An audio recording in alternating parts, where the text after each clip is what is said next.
Vamos conversar com um deputado que tem defendido a internação compulsória e tem trabalhado para que isso aconteça nessa bandeira, que é o deputado federal Kim Kataguiri. Bom dia, deputado. Bom dia, é um prazer estar aqui. Muito obrigado pelo convite, Vitor, Marco Antônio. Bom dia.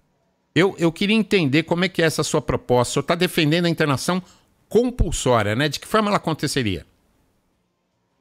Olha, primeiro o que eu apresentei aqui na Câmara dos Deputados é uma emenda à Lei de Diretrizes Orçamentárias para a gente garantir recursos para que os estados e municípios possam implementar políticas de internação compulsória. Esse é um primeiro ponto, criar uma rubrica orçamentária para a gente ter recursos para que a internação aconteça. Hoje não existe essa rubrica, ou seja, mesmo se o governo federal queira enviar recursos ou parlamentares queiram enviar emendas para essa ação não existe no orçamento e, portanto, não é possível de ser financiada com recursos federais, né? Precisa ser uma iniciativa da prefeitura, principalmente, sem que haja nenhum tipo de apoio da União, que é quem concentra a maior parte dos recursos. 66% dos recursos do nosso Pacto Federativo ficam aqui em Brasília e não nos estados e nos municípios. Agora, enquanto pré-candidato a prefeito de São Paulo, eu defendo sim que haja uma política de internação compulsória, porque não existe o direito humano de se matar usando crack. Você precisa salvar a vida desses usuários que não vão deixar de usar a droga por livre e espontânea vontade, que já não tem mais a capacidade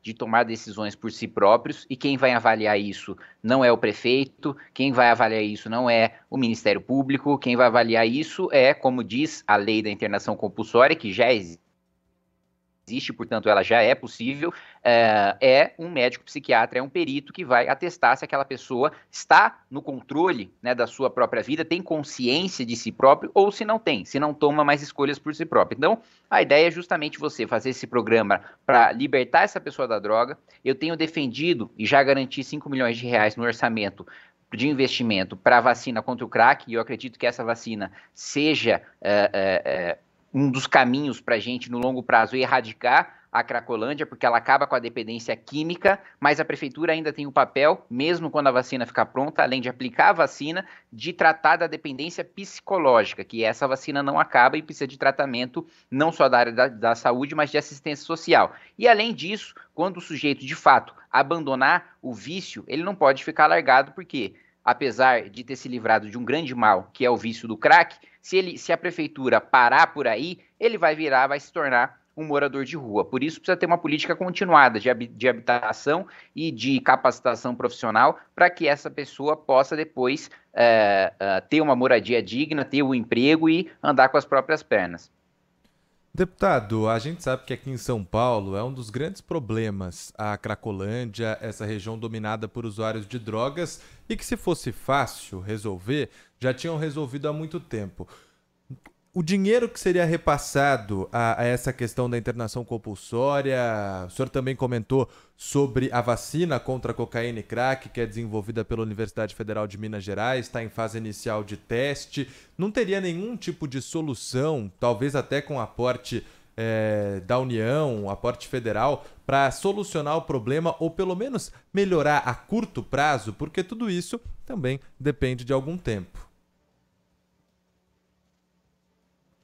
Olha, a curto prazo, a própria internação compulsória é um modelo que auxilia no combate à existência das diversas cracolândias que a gente tem, não só na cidade de São Paulo, que são várias mini cracolândias que a gente tem, além de, claro, da cracolândia principal, que hoje fica ali entre a Luz, Santa Ifigênia e por aí vai.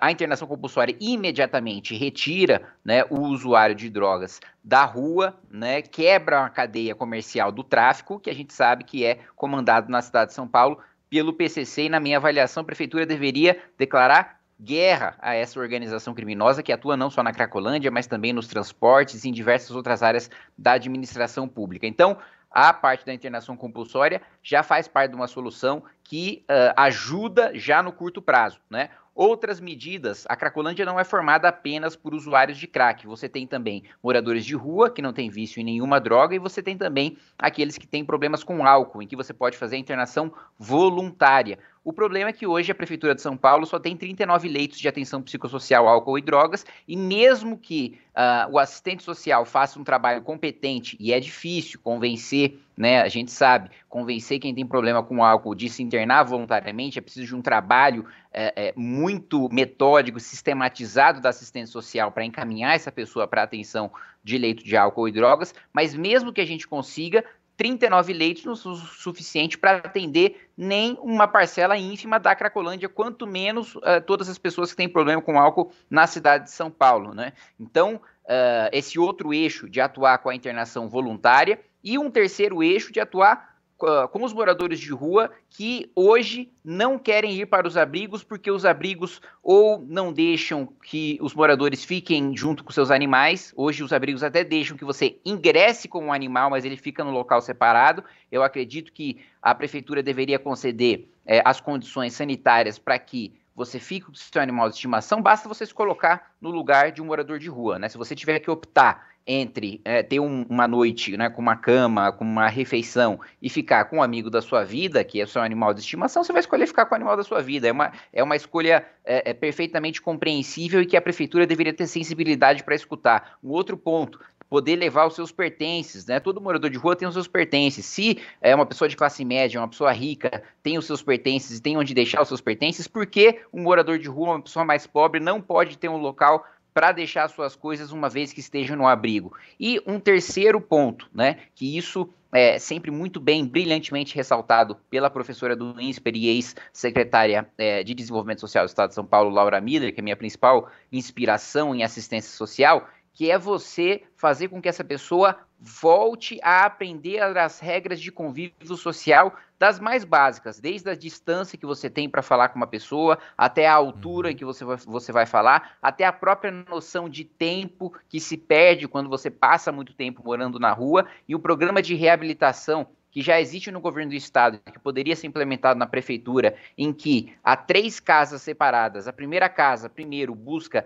fazer com que o morador de rua tenha um local para dormir e saia do ambiente da rua, né, de convivência da rua. Numa segunda casa, voltar a aprender essas regras de convívio social, e numa terceira casa, ter um ensino profissionalizante para que aquele morador de rua passe a ter uma habitação e ter uma profissão. Então, o problema da Cracolândia é complexo e exige, né, soluções inteligentes e bem pensadas que solucionem o problema dos moradores de rua, dos usuários de álcool e dos usuários de crack, para garantir que esses 3 grupos tenham vida digna e que também os comerciantes e os moradores da região da Cracolândia tenham o direito à lei e à ordem constitucionalmente garantido a eles. Perfeito. Deputado Federal Kim Kataguiri, obrigado pela sua participação aqui no Manhã Bandeirantes. Vamos até deixar mais uma pauta aí preparada. Vamos dar uma atualizada de como é que está esse assunto, internação compulsória, por parte da Prefeitura de São Paulo. Nos próximos dias nós vamos trazer alguém aqui com essa posição da Prefeitura. Obrigado, viu, deputado? Bom dia. Obrigado, deputado. Eu que agradeço. Bom dia, um bom trabalho para vocês. Por falar